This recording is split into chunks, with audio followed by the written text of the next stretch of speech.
Hey everybody, welcome back. Today we're going to be talking about our 2019 Corvette C7 and our experiences with it. So we picked this car up pre-pandemic, November 2019, about a week before we actually got our 5th gen Ram right there. And then shortly after that, the whole market went pretty crazy. We ended up getting this about $10,000 under MSRP, which was about $58,000 new. So 10 grand minus that plus taxes, things like that, you can kind of do the math.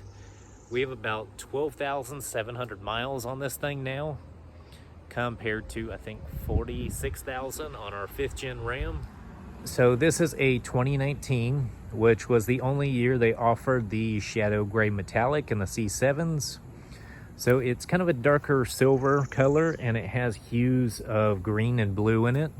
We actually ended up getting this pretty much straight off the truck.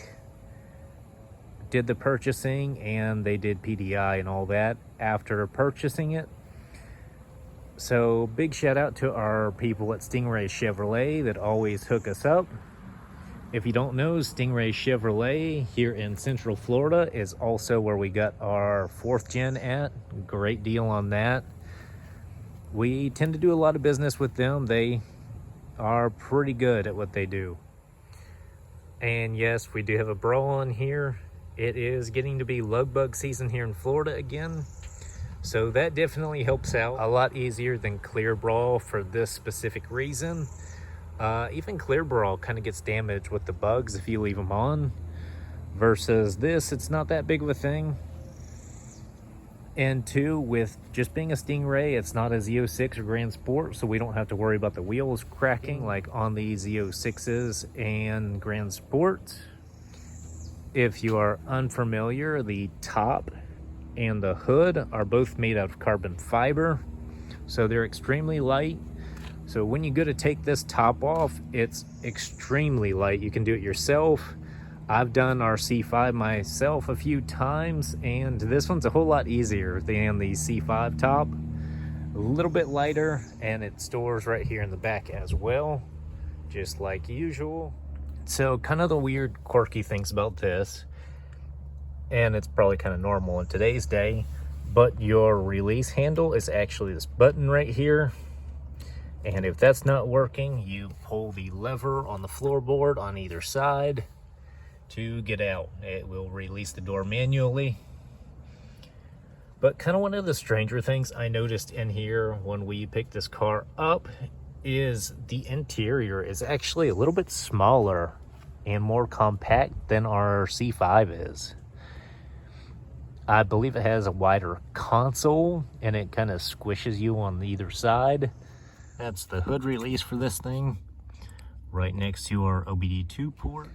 And this does have the 6.2 liter V8, 8-speed automatic. You know, you can see how they kind of wedge this thing in here. It's pretty interesting how they designed all this. As far as reliability, the only real issues that we've noticed is kind of panels rubbing, things like that. When we first got the car, the door had like a little rattle to it, and I guess the latch was a little bit loose. They fixed that right up and got it back to us. Other than that, it's really just been oil changes. So it's pretty cool the attention to detail they actually do. You have the nice Corvette crest up there, as well as the nice heat extractor through the hood. So one of the benefits of this car over our Challenger back there, probably a stupid reason, but if you live in Florida, you understand. When it's bug season, this thing's a lot more sleek. The bugs kind of skip off of it for the most part, versus our Challenger back there is basically you're driving a brick wall. It's going to catch every single bug. You know, the small things like that you tend to notice. But too, kind of an interesting thing, and not too many people really point a lot of this out, but in these C7s, they actually did a lot of more detail work. You know, if you look at the leather and the stitching in it, it seems like quite good quality materials, as well as this nice leather stitch dash up here. completely different quality compared to the C6s.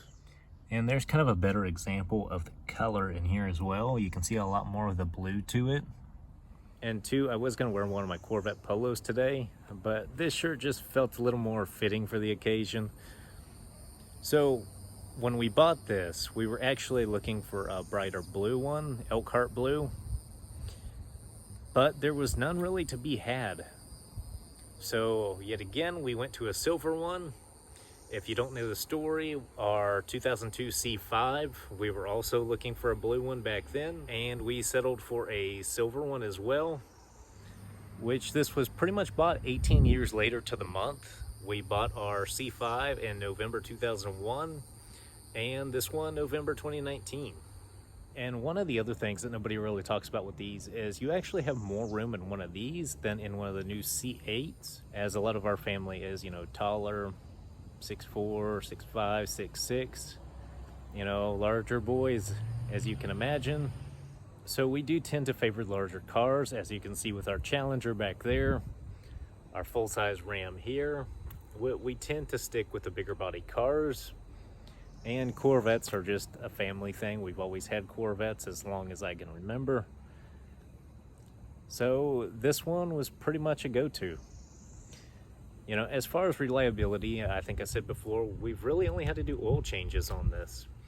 Probably our biggest issue is getting in to get oil changes, as our dealership here is pretty busy usually.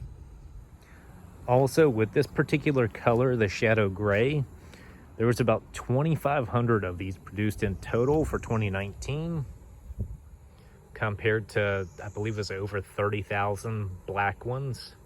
And they did produce the most color in white through the C7 generation. But it's pretty cool as you walk around the car and you notice some of the certain little details, like the emblems in the headlights, things like that. But too, these do have, you know, pretty adequate storage in the back. As you can see, we have a sunshade here, the little netting compartments in here. And as you can see, we have the little covering. You know, you can actually fit a good bit of groceries in here, things like that. We've taken our Corvettes to Sam's Club, loaded the back up, did all our shopping. You know, they are very practical in that aspect. Really, the only downfall with this is how low it sits. And if you have more than two people, obviously, this probably isn't the car for you. Unless you're looking for more of a weekend toy. In that case, this thing is great. But again, you know, you can kind of see the color bouncing off this. It's a very interesting color, really. So keep in mind, our C7 is about 3 years old now. 12,000 miles, almost 13,000. It's held up great in that amount of time. We've kind of used it more for commuting than anything. It's pretty good on the interstate once you get over your fears of, you know, being down low by the semi tires. But two, the car is actually really good on fuel economy. Negative and positive, it does have the active fuel management, which deactivates the cylinders on the highway. Granted, most Corvette owners probably won't experience that, as you do see the negative effects of that when it gets up into higher mileage, around 120,000 plus. But, you know, most Corvette people drive them, you know, not necessarily that much. They're usually additional cars, third extra cars, weekend toys, things like that. So in that aspect, you don't really have to worry about the active fuel management issues or displacement on demand, I believe they call it, which that does tend to plague a lot of the GM vehicles. But in something like this, you don't really notice it. They do make, you know, delete kits and things like that for it. But overall, I mean, it's a great car. If you're looking at getting one, definitely do so. In my opinion, it is one of the better looking late model Corvettes. You can find them pretty reasonable, usually in the mid to high 30s, depending on timing and location. But overall, if you're looking at getting one, definitely do so. It's a great car, great value for the money. We haven't really had any what I would call negative experiences with this car. It's pretty much always there when you need it. You know, no issues. It's a Corvette. So that's all for today's video. If you want to see more things like this, be sure to like, subscribe, and follow along to see what we have going on next. Little hint, we will be completely redoing the AC system in this 3rd gen Ramback here.